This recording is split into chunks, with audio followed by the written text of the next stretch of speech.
மாண்புமிகு தமிழ்நாடு முதலமைச்சர் அவர்களே, மாண்புமிகு அமைச்சர் பெருமக்களே, மாண்புமிகு அவை முன்னவர் அவர்களே, மாண்புமிகு பேரவை துணைத் தலைவர் அவர்களே, மாண்புமிகு அரசு தலைமை கொறடா மற்றும் சட்டமன்ற கட்சி தலைவர்கள் உள்ளிட்ட மாண்புமிகு உறுப்பினர்களே, உங்கள் அனைவருக்கும் என்னுடைய நெஞ்சார்ந்த வணக்கத்தையும் அன்பு மிகுந்த வரவேற்பையும் நான் மகிழ்ச்சியுடன் முதற்கண் தெரிவித்துக் கொள்கிறேன். தற்போது அமைக்கப்பட்டுள்ள 17வது சட்டமன்ற பேரவைக்கு புதிதாக 146 சட்டமன்ற உறுப்பினர்கள் தேர்ந்தெடுக்கப்பட்டுள்ளனர். மிக முக்கியமாக எக்காலத்திலும் இல்லாத அளவிற்கு இப்பேரவையில் இளைஞர்கள் அதிகமாக இடம்பெற்றுள்ளீர்கள். எதிர்காலம் எப்படி இருக்க வேண்டும் என்பதை இறைவன் அருளால் தீர்மானித்து அதை நிறைவேற்றி காட்டுகிற இடத்தில் இருக்கிற மாண்புமிகு முதல்வர் அவர்களால் மட்டும்தான் இது சாத்தியமானது. பேரவையில் நடந்து கொள்ளும் முறை, நடவடிக்கைகளில் எப்படி பங்கு கொள்வது, எதை பேசுவது, எதை பேசக்கூடாது, என்ன பேசினால் அவையிலும் பாராட்டப் பெறுவீர்கள், வெளியிலும் பாராட்டப்படுவீர்கள் என்பதையும், எதை பேசினால் மக்கள் உங்களை எந்த கோணத்திலே பார்ப்பார்கள் என்பதையும் முறையான பயிற்சியின் மூலமாக காலை 10:30 மணிக்கு தொடங்கி மாலை 5:30 மணி வரை அந்த பயிற்சி உங்களுக்கெல்லாம் அளிக்கப்பட இருக்கிறது. இதன் அவசியத்தை உணர்ந்து இந்த புத்தாக்க பயிற்சிக்கு அனுமதி அளித்துள்ள மாண்புமிகு முதலமைச்சர் அவர்களுக்கு என்னுடைய நன்றிகளை நான் முதற்கண் தெரிவித்துக் கொள்கிறேன். நான் செல்லுகிற இடமெல்லாம் வெல்லும் இடம்தான் என்பதை தேர்தல் களத்தில் நிரூபித்து காட்டினார் நம்முடைய முதலமைச்சர். வெல்வார் வீழ்த்துவார் இல்லாத ஒரு மாபெரும் சக்தியாக இன்றைக்கு தமிழ்நாட்டில் அவர் வளர்ந்து கொண்டிருக்கிறார்கள். வியப்பால் விழிகளை உயர்த்தி இந்திய திருநாடே இவரா இப்படி என்று போற்றி பாராட்டுகிற சூழ்நிலைகள் எல்லாம் இன்றைக்கு தமிழ்நாட்டில் உருவாகி கொண்டிருக்கிறது. நான் திண்ணமாக சொல்லுவேன், இந்த மாடல் அரசு விஜய் மாடல் அரசு, இந்த மாடல் அரசு முதலமைச்சர் விஜய் மாடல் அரசு என்று நான் சொல்லுவேன். காரணம், தமிழ்நாட்டை எதிர்காலத்தில் அமைதி பூங்காவாக வைத்து கொள்ள வேண்டும் என்பதிலும் தமிழ்நாட்டு மக்கள் ஜாதி மத இன மொழிக்கு அப்பாற்பட்டு எல்லோரையும் அரவணைக்கிற கரங்கள் எங்கே என்று தேடினோமே, அந்த அன்பு கரங்கள், அரவணைக்கும் கரங்கள், கண்ணீரை துடைக்கும் கரங்கள் எங்களுடைய அருமை அண்ணா விஜயின் கரத்தில் இருக்கிறது என்று நாட்டு மக்கள் அத்தனை பேரும் குடும்பத்திலே ஒருவராக உங்களை பார்த்ததன் விளைவுதான் இந்த மாபெரும் வெற்றியின் அடையாளம் என்று நான் கருதுகின்றேன். எதிர்காலம் பத்திரமாக இருக்கிறது, உங்கள் கரத்திலே இருக்கிறது. மக்களுக்கு நம்பிக்கை பிறந்திருக்கிறது. ஏனென்றால் என்ன ஆகுமோ, எப்படி நடக்குமோ என்று கதிகிடை கிடந்த அந்த மக்களுக்கு ஒரு புன்னகையாலே மாற்றத்தை ஏற்படுத்த முடியும் என்பதை நிரூபித்து காட்டியிருக்கிற மாபெரும் தலைவர் நீங்கள். தமிழக அரசியல் வரலாற்றில் ஒரு மாபெரும் வெற்றியை பெற்றது மட்டுமல்ல, வெற்றியை சட்டமன்றத்திலே நிரூபித்து காட்டுவதன் மூலமாக நாட்டு மக்களுக்கு உணர்த்தினீர்கள். நான் பேசாமல் ஒரு அமைதி புரட்சியை செய்வேன், அந்த புரட்சி மக்களுக்கு ஏற்றத்தையும் மாற்றத்தையும் தரும் என்று நிரூபித்து காட்டினீர்கள். இன்றும் வியந்து போற்றி பாராட்டி கொண்டிருக்கிற பல திட்டங்களை இந்த தமிழகம் தந்திருக்கிறது. அந்த வரலாற்றை விரல் நுனியிலே வைத்திருக்கிறவர் நீங்கள்.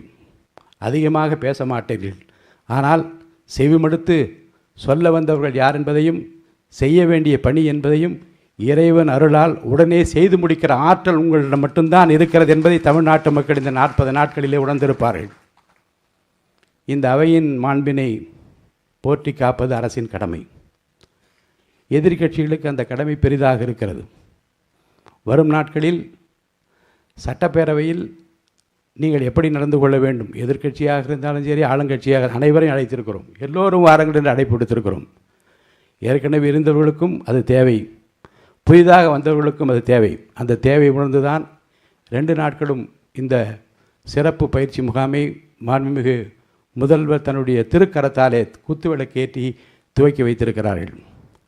என்னுடைய நினைவுகளெல்லாம் 80ஆம் ஆண்டு சட்டமன்ற பேரவைக்கு நுழைந்தபோது கன்னி பேச்சிலே யாரும் குறுக்கிட மாட்டார்கள். நம்முடைய மாண்புமிகு உறுப்பினர்கள் முதலில் எழுந்து பேசுகிற போது அது முதல் கழகத்தின் அடித்தளமே அண்ணா தானே. அண்ணா சிலை வைக்கக்கூடாது என்று ஒருவர் பேசுவதா என்று சபையிலே சலசலப்பு ஏற்பட்டாலும் கன்னி பேச்சு என்ற காரணத்தில் யாரும் குறுக்கிடவில்லை. மாலையிலே புரட்சி தலைவர் சொல்லி சொல்லுகிறார்கள். அவர் சொன்னார், அண்ணா சிலையும் வையுங்கள், தொழிற்சாலைகள் ஏற்படுத்துங்கள் என்று சொல்லியிருக்கலாம். ஆனாலும் கூட அவர் சொல்வதில் எவ்வளவு பெரிய நியாயம் இருக்கிறது என்பதை பாருங்கள். எதிர்காலத்தில் நம்முடைய இளைஞர்கள் நம்மவர்கள் தொழில் தொடங்க வேண்டும், அனைவருக்கும் வேலை கிடைக்க வேண்டும் என்கின்ற அந்த கோணத்தில் அவர் பேசியதாக எடுத்துக்கொள்ளலாம் என்று அவர் சொன்னார். இதை நான் சொல்வதற்கு காரணம், புதிய புதிய கோணத்திலே உங்கள் உள்ளத்தில் என்ன தோன்றுகிறதோ தயங்காமல் சொல்லுங்கள். ஏனென்றால் நாட்டு மக்கள் நம்மிடமிருந்து நிறைய எதிர்பார்க்கிறார்கள். வாக்களித்த பெருமக்கள் கொஞ்சத்தில் இல்லை, கிள்ளி கொடுங்கள் என்று நாம் கேட்டால் அள்ளி கொடுத்து விட்டார்கள். அவருக்காக அள்ளி கொடுத்திருக்க அந்த வாக்கினுடைய மதிப்பு என்ன என்றால், நீங்கள் என்ன செய்யப்போக எனக்காக என்ன செய்ய போகின்ற நாடை எதிர்பார்த்து கொண்டிருக்கிறது. இந்த அவையின் மூலமாக நீங்கள் ஒலிக்கிற குரல் தான் இந்த அரசுக்கும் தமிழ்நாட்டு மக்களுக்கும் பெருமை சேர்க்கிற ஒரு குரலாக இருக்கும். அந்த வகையில் தயங்காமல் சொல்லுங்கள், எதை எப்படி சொல்ல வேண்டும், எதை சொல்ல வேண்டும், எதை சொல்லக்கூடாது என்று பயிற்றுவிப்பதற்காக பல வல்லுநர்கள் இங்கே வந்திருக்கிறார்கள். அடுத்தடுத்து அவை முன்னவரும் மற்றவர்களெல்லாம் பேச இருக்கின்றார்கள். இன்னொரு குறிப்பை நான் சொல்லுவது பொருத்தம் என்று கருதுகின்றேன்.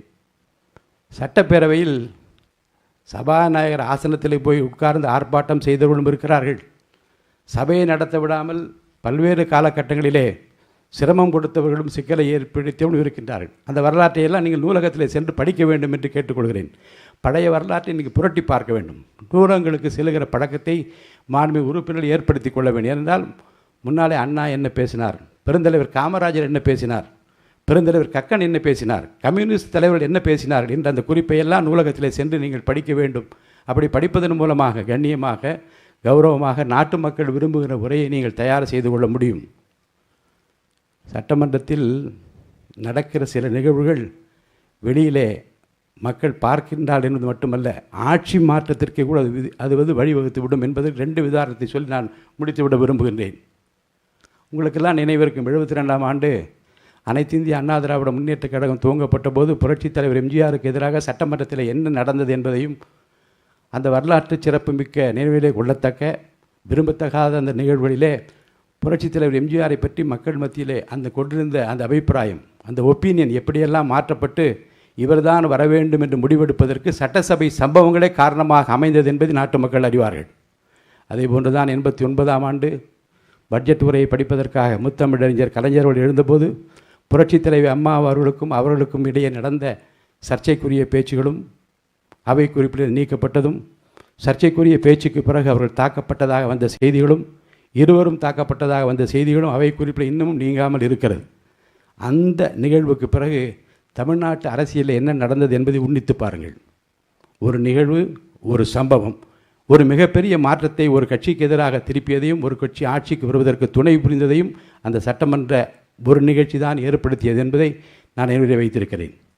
அதே போன்று தான் பின்னாளிலே பல எதிர்க்கட்சிகள் தாங்கள் ஆற்ற வேண்டிய பணிகளை விடுத்துவிட்டு வேறு கோணங்களிலே தங்கள் திசை திருப்பி கொண்ட காரணத்தினாலே அந்த கட்சிகளுக்கு பொதுமக்கள் மத்தியில் ஏற்பட்ட இழப்புகளுக்கும் கூட இந்த சட்டமன்ற பேரவையுடைய நடவடிக்கைகள் காரணமாக இருந்தது என்பதையும் நான் அறிந்திருக்கிறேன்.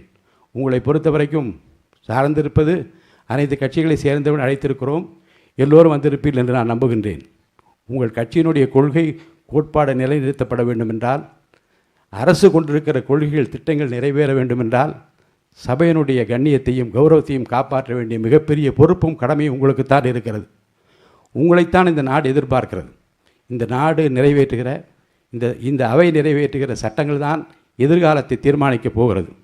நம்மை பொறுத்த வரைக்கும் நாம் நம்முடைய முதல்வர் கையிலே பத்திரமாக இருக்கிறோம். நம்மை பொறுத்த வரைக்கும் நம்மை, இந்த அவையை, நாட்டை அவர்கள் கையிலே இறைவன் ஒப்படைத்திருக்கிறார். நாம் பத்திரமாக இருக்கின்றோம். அமைதி பூங்காவாக தமிழ்நாட்டை பார்த்து கொள்கிற பொறுப்பில் அவர் இருக்கிறார்.